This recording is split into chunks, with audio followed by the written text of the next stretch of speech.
કેમ છો વિદ્યાર્થી મિત્રો? લેસન નંબર 10 માં આપ સૌનું સ્વાગત છે. અને આ પહેલેના લેક્ચરની અંદર આપણે કુલમના નિયમનું સ્વદેશ સ્વરૂપ જોઈ ગયા હતા. હવે આ લેક્ચરની અંદર આપણે સંપાતપણાનો સિદ્ધાંત એટલે કે જો કુલમના સદિશ સ્વરૂપમાં આપણે માત્ર બે વિદ્યુત ભારોની વચ્ચે લાગતા બળનો અભ્યાસ કર્યો હતો, પરંતુ જો વિદ્યુત ભારોની સંખ્યા વધી જાય અને તે ઘણા બધા વિદ્યુત ભારોના કારણે કોઈ એક વિદ્યુત ભાર પર કુલ બળ શોધવું હોય તો આપણે સંપાતપણાના સિદ્ધાંતનો ઉપયોગ કરીએ છીએ. તો ચાલો આપણે સમજીએ હવે સંપાતપણાનો સિદ્ધાંત. સંપાતપણાના સિદ્ધાંતની આપણે પહેલે સમજણ એટલે કે વ્યાખ્યા જોઈએ. કોઈ પણ વિદ્યુત ભાર પર ઘણા બધા વિદ્યુત ભારોને લીધે લાગતું કુલ કુલમ બળ દરેક વિદ્યુત ભાર વડે લાગતા સ્વતંત્ર કુલમ બળના સદિશ સરવાળા જેટલું હોય છે. ચલો હવે આપણે આને સમજીએ. સમજો કે એક આપણે વિદ્યુત ભાર લઈએ અહીં, એક બીજો વિદ્યુત ભાર આપણે અહીં લઈએ, બરાબર, અને એક ત્રીજો વિદ્યુત ભાર આપણે અહીં લઈએ. આ ત્રણ વિદ્યુત ભારો છે. આના નામ આપી દઉં 1, આ વિદ્યુત ભારને નામ આપી દઉં 2 અને આ વિદ્યુત ભારને નામ આપી દઉં 3. ખ્યાલ આવી ગયો? હવે વિદ્યુત ભારો બધાનું મૂલ્ય આપણે ધારી લઈએ કે બધા વિદ્યુત ભારો કેવા છે? ધન વિદ્યુત ભારો છે. ત્રણ વિદ્યુત ભારો કેવા છે? ધન વિદ્યુત ભારો છે. હવે આપણે જો એકની ઉપર વિદ્યુત ભાર એકની ઉપર લાગતું કુલંબીય બળ શોધવું હોય તો કેવી રીતે શોધાય? સમજો કે આ બે વિદ્યુત ભારો હતા, ત્યારે આપણે આ બે વિદ્યુત ભારોની વચ્ચે બળ શોધવા માટે આપણે શું કરતા હતા? કેવી રીતે લખતા હતા? બોલો. એક પર લાગતું બળ એટલે એક પર લાગતું બળ કોણ લગાડે છે? 2. તો આપણે અહીં બળ લખતા હતા F12. ખ્યાલ આવી ગયો? એક પર બળ લગાડે છે, કોણ લગાડે છે? 2. કઈ દિશામાં લગાડે છે? જો બંને ધન હશે તો બોલો આ દિશામાં લગાડશે. ખ્યાલ આવે છે? ચલો, તે જ રીતે વિદ્યુત ભાર 1 પર 3 પણ બળ લગાડશે અપાકર્ષણ પ્રકારનું. આપણને ખબર છે બંને સમાન વિદ્યુત ભાર છે, તો કેવા પ્રકારનું બળ લાગશે? અપાકર્ષણ પ્રકારનું બળ. એટલે આ 3 નંબરનો વિદ્યુત ભાર આ જે લાઇન જોઈનિંગ છે એટલે તેના કેન્દ્રને અનુલક્ષીને બળ લગાડશે આ દિશામાં. ખ્યાલ આવ્યો તમને? આ જે બળ હશે એ કયું બળ હશે? બોલો. કોના પર લાગે છે? 1 પર લાગે છે. કોણ લગાડે છે? 3 લગાડે છે. તો આ બળને આપણે શું લખીશું? F13. અને આ જે આપણે બળ લાગે છે, આ જે બળ છે એ કયું બળ છે? બોલો ઝડપથી.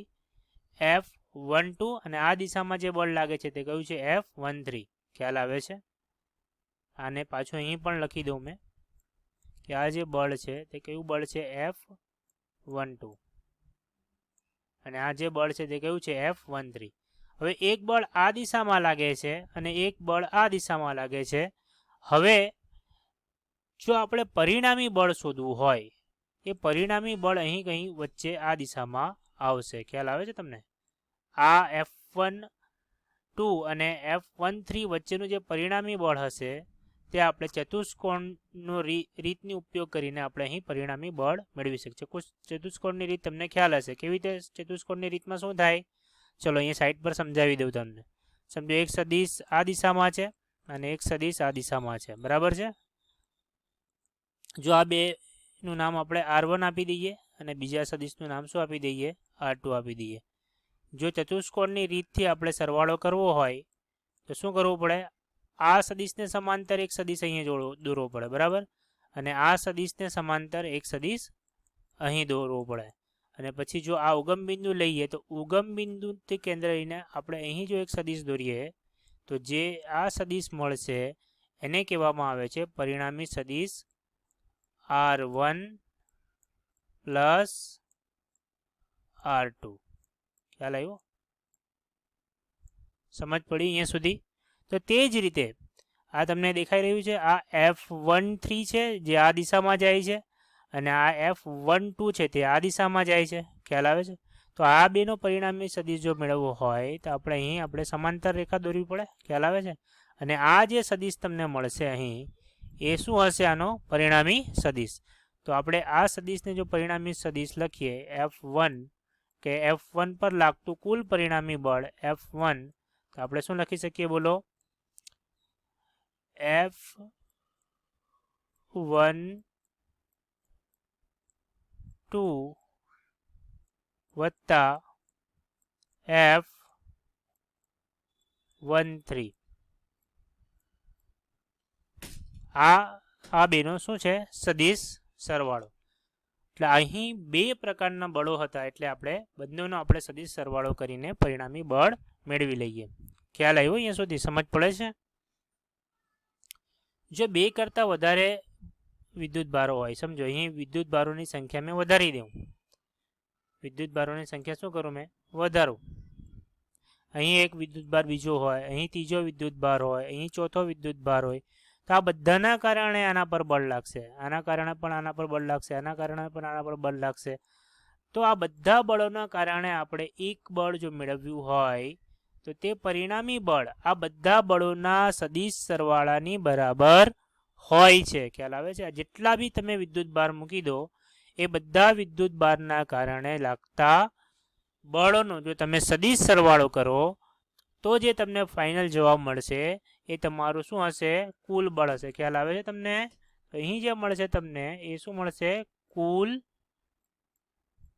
બળ. ખ્યાલ આવ્યો? ખબર પડે છે? ચલો, તો હવે આપણે આ થિયરી સમજી લીધી. હવે આ લખાય કેવી રીતે અને આને એક્સપ્લેન કેવી રીતે કરી છે અને એ જ પ્રમાણે આપણે લખીશું. ફરીથી સમજાવીશ, ધ્યાનથી સમજજો. ચલો, હવે આ આકૃતિમાં તમને સારી રીતે સમજાવીશ કે આની અંદર આપણે એક્ઝામમાં કેવી રીતે લખવાની છે. તેની તમને આગળનો બેઝિક કન્સેપ્ટ તો ખબર પડી જ ગયો હશે. ચલો, તો આપણે આ આકૃતિની અંદર જો Q2 વિદ્યુત ભાર પર જો આપણે બળ શોધવું હોય, Q2 વિદ્યુત ભાર પર આપણે શું શોધવું હોય? કુલ કુલંબીય બળ. તો Q2 વિદ્યુત ભાર પર સમજો કે આ બી ધન વિદ્યુત ભાર છે, આ બી ધન વિદ્યુત ભાર છે અને આ પણ ધન વિદ્યુત ભાર છે, બરાબર? આ ત્રણે કેવા છે? ધન વિદ્યુત ભાર. તો Q1 ના કારણે Q2 પર બળ લાગશે. ખ્યાલ આવે છે? Q1 ના કારણે Q2 પર બળ લાગશે. તે કઈ દિશામાં હશે? લાઇન જોઈનિંગ દિશામાં. એટલે આ જે લાલ કલરની નિશાની દેખાય છે તે બળ હશે. આ બળનું નામ જો આપણે આપવું હોય તો બોલો, કોના પર લાગે છે આ બળ? 2 પર લાગે છે. એટલે 2 અહીંયા લખીશું. કોણ લગાડે છે? 1 લગાડે છે. તો આ બળ આવી રીતે લખાશે. ખ્યાલ આવ્યો? ચલો, આ Q2 પર બીજું કોણ બળ લગાડશે? અહીં જે દેખાય તમને બ્લુ કલરનું Q3 બળ લગાડશે. આ પણ લાઇન જોઈની દિશામાં આ દિશામાં બળ લગાડશે. ચલો, તો Q2 પર લાગતું બળ કોણ બળ લગાડે છે? 3. કોના પર લગાડે છે? 2 પર. તો આપણે શું લખીશું? Q2 પર બળ લાગે છે. કોણ લગાડે છે? Q3. એટલે આ શું આવી જશે? 2, 3. આ શું છે આપણું? 2. ખ્યાલ આવે છે? હવે આ બે બળોનો જો આપણે સદિશ સરવાળો કરીએ તો આપણને ખબર છે ચતુષ્કોણની રીત પ્રમાણે સદિશ સરવાળો તો આને સમાંતર એક રેખા દોરવાની, બરાબર? આને સમાંતર એક રેખા દોરવાની. તો આ જે તમને મળશે એ પરિણામી બળ મળશે. એટલે અહીં જે તમને બળ મળે છે એને જો મેં એમ કહી દઉં કે આ F2નું પરિણામી બળ છે. શું છે? F2નું પરિણામી બળ. એ તમને શું મળશે બોલો? F21 વત્તા F23, બરાબર? આનું શું મળી જશે? પરિણામી બળ. અહીં આપણને જે Q1 Q2 છે, Q1 Q2 Q3 એના સ્થાન સદિશો આપણે દર્શાવેલા છે. જો દેખાય? R1 Q2 નો સ્થાન સદિશ R2, Q3 નો સ્થાન સદિશ R3. ચલો, જ્યારે આપણે બળનું મૂલ્ય લખીશું ત્યારે આપણને દિશાની એટલે કે દિશાની પણ જરૂર પડશે. તો તે બી સમજી લઈએ. અહીંયા Q1 થી Q2 તરફ બોલો કઈ દિશા આવશે? R1 થી આપણે ક્યાં જઈએ છીએ? 2 તરફ. તો અહીંયા શું લખાશે? R12. અમુક બુકની અંદર તમે R21 પણ લખી શકો, કોઈ વાંધો નથી, બરાબર. તો અહીં આપણે યાદ રાખવાનું છે કે આપણે કઈ તરફ જઈએ છીએ કે 1 થી 2 તરફ. તો 1 થી 2 જ લખીશું, કોઈ વાંધો નથી, પરફેક્ટ છે, સાચું છે. ચલો હવે આપણે જો આની વેલ્યુ આપણે લખવી હોય તો શું લખાશે બોલો? Q3 થી Q2. તો અહીંયા આપણે એનું સ્થાન સદિશ લખીશું 3 થી 2 તરફ, એટલે 3 થી 2 તરફ. ખ્યાલ આવ્યો? 3 થી 2 તરફ. આટલી વસ્તુ તમારા મગજમાં ક્લિયર હોવી જોઈએ, સમજ પડી?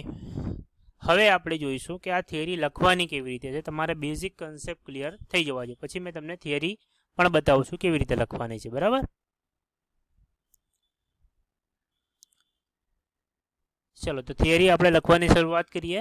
સમજ પડવી જોઈએ, પછી મેં તમને લખતા પણ શીખવું છું કે લખવાનું કેવી રીતે છે. એક્ઝામમાં તમને લખવાના માર્ક મળે છે, બરાબર છે. ચલો તો આપણે આકૃતિમાં 3 વિદ્યુત ભારો Q1, Q2 અને Q3 દર્શાવવામાં આવેલ છે, તેમજ તેમના વિદ્યુત ભાર સમાન છે. વિદ્યુત ભાર સમાન એટલે આપણે કાં તો બધાના ધન વિદ્યુત ભારો લઈ લઈએ અને બધાનું મૂલ્ય પણ આપણે શું લઈ લઈએ છીએ? સરળતા ખાતર સમાન લઈ લઈએ છીએ. તેમના સ્થાન સદિશ અનુક્રમે R1, R2 અને R3 છે, બરાબર છે. તો આ કેવી રીતે લખાશે? જો આ તમને દેખાઈ રહ્યું છે અહીંયા Q1, Q2, Q3 આ 3 વિદ્યુત ભારો છે. તેમના સ્થાન સદિશો ઉગમ બિંદુ અનુલક્ષીને R1, R2 અને R3 છે, બરાબર. અહીં સુધી પહેલો મુદ્દો ખ્યાલ આવી ગયો. ચલો હવે Q2 વિદ્યુત ભાર પર Q1 વિદ્યુત ભારના કારણે લાગતું બળ. હવે આપણે કોના પર બળ જોઈએ છે? Q2 વિદ્યુત ભાર પર Q1 વિદ્યુત ભારના કારણે લાગતું બળ. તો Q2 વિદ્યુત ભાર પર Q1 ના કારણે લાગતું બળ આપણે કઈ દિશામાં બતાવી શકીએ? આ દેખાય તમને આ લાઈન? હા, આ મરૂન કલરની આ લાઈન દ્વારા આપણે Q2 પર Q1 વડે લાગતું બળ દર્શાવી શકીએ. આપણે કોના વડે દર્શાવી શકીએ બોલો? F21 2 પર લાગે છે અને કોણ લગાડે છે? 1. તો આપણે લખી શકીએ F21, બરાબર છે. હવે તે જ રીતે જો નીચે તમને દેખાય અને Q2 વિદ્યુત ભાર પર Q3 વિદ્યુત ભારને કારણે લાગતું બળ, એટલે Q2 વિદ્યુત ભાર પર Q2 વિદ્યુત ભાર પર Q3 ના કારણે પણ બળ લાગે છે. ત્યાં તમને દેખાય બ્લુ કલરની લાઈનથી, બરાબર. એ શું લખાય આપણને બોલો? કોના પર લાગે છે? 2 પર લાગે છે. કોના દ્વારા લાગે છે? 3 દ્વારા. તો 2, 3 આપણે લખી શકીએ, બરાબર.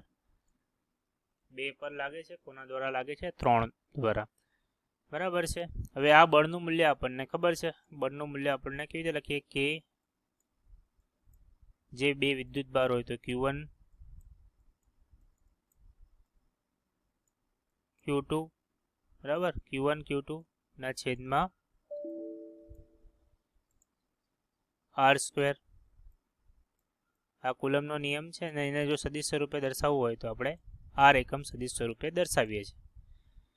તો હવે થિયરીમાં જોઈએ આપણે કેવી રીતે આપણે આ લખવાનું છે. જો હવે Q2 આપણે આ જોયું લાગતું બળ કોના વડે દર્શાવીએ? F21 વડે દર્શાવીએ. F21 વડે. તો F21 એટલે આ કોની વેલ્યુ છે? K ની 1/4πε0. વિદ્યુત ભાર કયા કયા લેવાના છે? Q1 અને Q2. કેમ કે કોના પર બળ લગાડે છે? Q1 એ Q2 પર. તો વિદ્યુત ભાર કયા કયા થઈ જશે? Q1 × Q2. હવે આ વસ્તુ તમારે સમજવાની છે. સદિશમાં બી તમને સમજાવેલી કે R12 કેવી રીતે આપણે લખીએ છીએ એ સમજો. અહીં આપણે આના માટેની જે સ્થાન સદિશ આ દિશામાં બળ લાગે છે તે દિશાનો સ્થાન સદિશ આપણે લખવો હોય તો R1 થી ક્યાં જઈએ છીએ આપણે? 2 તરફ. તો R12 આ તમારા માટે સરળતા રહેશે. તમે R21 લખશો તો બી કંઈ વાંધો નથી, બરાબર છે. પરંતુ આ તમારા માટે સરળતા ખાતર એટલે કે તમને ખ્યાલ રહેશે કે તમે જે દિશામાં જતા હોય તે દિશામાં આપણે લખી દેવાનું 1 થી 2 તરફ, બરાબર. તમે R12 અહીંયા લખીશો, બરાબર. R12 નો સ્ક્વેર અને એને દર્શાવવા માટે એની દિશા દર્શાવવા માટે આપણે એકમ સદિશનો ઉપયોગ કરીએ છીએ, બરાબર છે. તે જ રીતે તમને કીધું Q2 વિદ્યુત ભાર પર Q3 વિદ્યુત ભારના કારણે લાગતું બળ. બોલો કેટલું છે? અહીંયા આપણે ચર્ચા કરી Q2 વિદ્યુત ભાર પર Q3 વિદ્યુત ભારના કારણે લાગતું બળ આ દિશામાં થાય, એને આપણે F23 વડે દર્શાવીએ તો આપણે અહીં F23 વડે દર્શાવ્યું અને મૂલ્ય તો સેમ જ આવશે કે 1/4πε0 એટલે કે ની વેલ્યુ Q2 અને Q3 અહીંયા વિદ્યુત ભાર બદલાઈ જશે, જરા ધ્યાન આપજો. Q2 પર લાગે છે ને લગાડે છે કોણ? Q3 એટલે અહીંયા વિદ્યુત ભાર આપણે શું લખવા પડશે? Q2 * Q3. અને હવે ધ્યાનથી જરા સમજજો, આ જે બળની દિશા આ તરફ છે તો આપણે અહીં એકમ આપણે સદિશ એને બતાવીશું R ક્યાંથી ક્યાં જઈએ છે? 3 થી 2 તરફ, એટલે આ સદિશનું મૂલ્ય શું આવી જશે? 3 2. ખ્યાલ આવ્યો? 3 થી 2 તરફ. ચલો તો R32 નો સ્ક્વેર અહીંયા સુધી ખબર પડી અને અહીંયા આપણે સદિશ સ્વરૂપે R32 દર્શાવી દઈએ. ચલો હવે આપણે બીજી વસ્તુ જોઈએ. R12 એ Q1 થી Q2 તરફ Q1 થી Q2 તરફ વિદ્યુત ભારની દિશાનો સદિશ છે. તો આપણે ખ્યાલ મેળવી લીધો આ વસ્તુ. Q1 થી Q2 દિશાનો સદિશ કયો છે? R12 છે. ખ્યાલ આવે છે ને તમને? હવે R12 ની જગ્યા પર આપણે R1 - R2 લખી શકીએ. કેવી રીતે સર? તો સદિશ સરવાળાની રીતથી. હવે સમજો આ કેવી રીતે લખાયું, મેં અહીંયા તમને આકૃતિમાં સમજાવી દઉં છું. આ સદિશ સમજો R1 છે, બરાબર છે, અને આ તમારો સદિશ R2 છે. તો આપણે ઉગમ બિંદુથી આ દિશામાં જવાનું હંમેશા, આમ સદિશ, બરાબર, આ સદિશ અને આના આ બીજો સદિશ અને આ દિશામાં જો આપણે જઈએ, આ એક ત્રિકોણ લઈએ, ધ્યાન આવે છે તમને? આ O Q2 Q1 આ આખો ત્રિકોણ લઈએ તો આ પહેલો સદિશ એટલે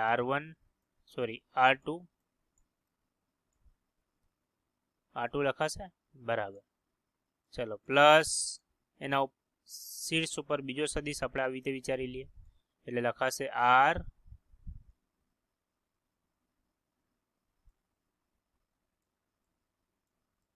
બોલો R12 લખાશે. આ સદિશ છે, બરાબર. આ આપણે સારી રીતે બનાવી લઈએ R12. હવે આ બેનો સરવાળાનો જે જવાબ આવશે, બોલો એ કેટલો આવશે? R1 આવશે. ચલો તો અહીંયા શું લખાશે? R1. તો આમાંથી જો R12 ને આપણે કરતા બનાવી લઈએ, R12 ને જો કરતા બનાવી લઈએ તો આપણે શું લખી શકીએ? બોલો R1 અને R2 પેલી બાજુ જતા રહે તો R2. અહીંયા સુધી ખ્યાલ આવ્યો? સમજ પડે છે? ખ્યાલ આવે છે તમને? એક વસ્તુ તમને બતાવું છું, બરાબર? ખ્યાલ આવ્યો? ચલો તો આ જે વસ્તુ લખેલી છે તમારે, આ જે વસ્તુ લખેલી છે અહીં એ આવી રીતે લખેલી છે, બરાબર. આ તમારે યાદ રાખવાની છે. જો યાદ રાખવી હોય તો 1 2, તો 1 - 2 પહેલે 1 લખી દેવાનું, પછી શું લખી દેવાનું? 2. બીજી બધી વસ્તુઓ તમારે યાદ રાખવાની ન હોય તો બી વાંધો નહીં. આ તો કેવી રીતે લખાય છે તે પણ તમને સમજાવી દીધું. હવે તે જ રીતે આપણે R32 દેખાય? R32 એટલે આ. એના માટે આપણે શું કરીશું? ઉગમ બિંદુથી લઈને આપણે આ બાજુથી જઈશું. R2 પ્લસ શું કરીશું? R32 = R3, બરાબર. એવી રીતે આપણે આના માટે શું લખી શકીશું? જેવી રીતે આના માટે લખ્યું તો R32 = R3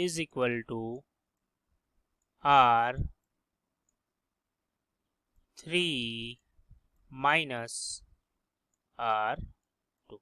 અહીં સુધી ક્લિયર?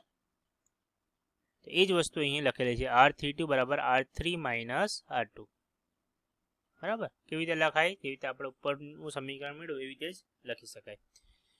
હવે આપણે વ્યાખ્યા પરથી એવું કહી શકીએ કે જો આપણે બે વિદ્યુત ભારના કારણે કોઈ એક વિદ્યુત ભાર પર લાગતું બળ શોધવાનું છે તો બંને બળનું સદિશ સરવાળો જ્યારે કરીએ, બંને બળના જ્યારે આપણે સદિશ સરવાળો કરીએ ત્યારે તેના પર લાગતું કુલ બળ મેળવી શકાય. સમજો અહીં આપણે શું લખેલું છે F2 કેમ લખેલું છે કેમ કે F2 પર લાગતું કુલ બળ આપણે મેળવવાનું છે તો F2 પર કુલ કેટલા બળ લાગે છે F21 લાગે છે અને F23 લાગે છે બરાબર જો બંનેને આપણે સદિશ સરવાળો કરીએ તો આપણને બળનું મૂલ્ય મળી જશે સમજો હવે આ સમીકરણ નંબર 1 આ દેખાય તમને સમીકરણ નંબર 1 અને સમીકરણ નંબર 2 સમીકરણ નંબર 1 અને સમીકરણ નંબર 2 ની જો કિંમત આપણે અહીં મૂકી દઈએ તો આપણે આ સમીકરણ લખી શકીએ F21 ની જગ્યાએ 1/4 એપ્સિલોન 0 Q1 * Q2 ના છેદમાં R12 સ્ક્વેર ને R કેપ અને આ F23 ની કિંમત બરાબર બધું વસ્તુ સેમ જ છે ખાલી અહીં વિદ્યુતભાર અને આ બે વસ્તુ અલગ છે અહીં સુધી તમને ખ્યાલ આવી ગયો છે ચલો તો હવે આ સમીકરણમાંથી આપણને શું કોમન નીકળશે 1/4 એપ્સિલોન 0 તેમજ બંનેમાં જે વિદ્યુતભાર સામાન્ય છે તમને દેખાય છે Q2 અહીં પણ છે અને Q2 અહીં પણ છે તો બંનેમાંથી 1/4 એપ્સિલોન 0 અને Q2 કોમન નીકળી જશે Q2 અને 4 એપ્સિલોન 0 આપણે આગળના સમીકરણમાંથી સામાન્ય કાઢી લીધા હવે અંદર શું બચશે Q1 R12 નો square R12 cap Q3 R32 નો સ્ક્વેર R32 કેપ ખ્યાલ આવી ગયો આ જે આપણને સમીકરણ મળ્યું તે F2 પર લાગતું કુલ બળ છે આ શું છે F2 પર લાગતું કુલ બળ ખ્યાલ આવી ગયો જો કોઈ પણ વિદ્યુત ભાર પર લાગતું કુલ બળ મેળવવું હોય તો આપણે આવી રીતે મેળવી શકીએ હવે એવું વિચારો કે